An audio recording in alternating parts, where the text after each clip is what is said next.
My mom, Allison Ramsey, runs an adult store one day. I'm so tired that I doze off inside, only to end up accidentally trapped in one of those pleasure beds when Mr. Palmer from next door walks in. He mistakes me for the store's latest doll and proceeds to pull down my hot pants. Chapter: I'm going out to pick up some goods. Can you help watch the shop for a bit? The faint sound of Mom's voice reached my ears, and I mumbled a few vague responses before sinking into a deep sleep. I had no idea how long I had been asleep, but when I woke up, I felt that something was off. I was lying face down on the bed, my hands secured with something soft and rubbery, and the bed itself was folded into an unusual position that closely conformed to the curves of my body. I could clearly feel that my buttocks were raised high, and my legs had been spread apart. I didn't need to look to know it was a deeply embarrassing position. The space before me was dim, as though my head was covered by a nearby curtain.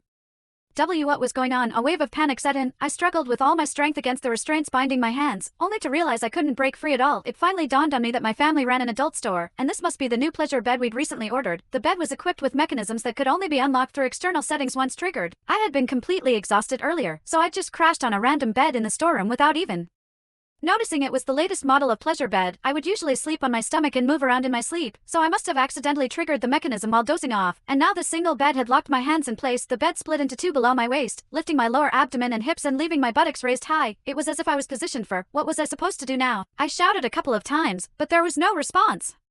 It only then struck me that before I fell asleep, Mom mentioned she was going out to pick up some goods and asked me to watch the shop. Hey, Allison. Just then, I suddenly heard the voice of Mr. Palmer, a customer, coming from the doorway, and it was getting closer. Oh no, Mom did say Mr. Palmer would come by later to settle the bill. Panic surged through me. I struggled desperately, only to find that while the restraints looked soft, there was no way to break free. Where's everyone? I thought I told them I'd come by to settle the bill today. Mr. Palmer's voice drew closer and closer until it sounded just a few steps away. Frozen in this embarrassing position, I felt my face flush crimson, and in my panic, I froze completely, not daring to move a muscle. Is this a new doll that just arrived? Mr. Palmer's words sent my heart leaping into my throat. The next second, I felt a pair of warm, dry hands land on my thigh. They then slowly slid upward until they were inside my hot pants. The weather was sweltering, and when sleeping at home, I naturally dressed lightly. Thus, my hot pants were barely long enough to cover my buttocks. The texture feels pretty good. It's quite realistic and even warm, Mr. Palmer remarked as he fondled me. The bizarre sensation made me clench my teeth, too afraid to make a sound. If anyone were to discover I was being mistaken for a doll, it would be over for me. But then, to my horror, I felt those hands beginning to tug at the waistband of my hot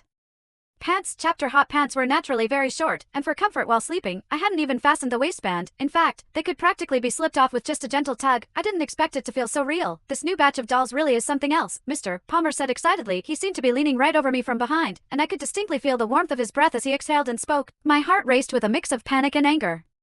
Yet I didn't dare move a muscle. I was terrified of the embarrassment that would follow if I were discovered. What should I do? What on earth could I do? Mr. Palmer had already pulled down my hot pants, leaving only my thin underwear underneath. It even has panties, and with a lace trim, too. Mr. Palmer's voice grew increasingly excited.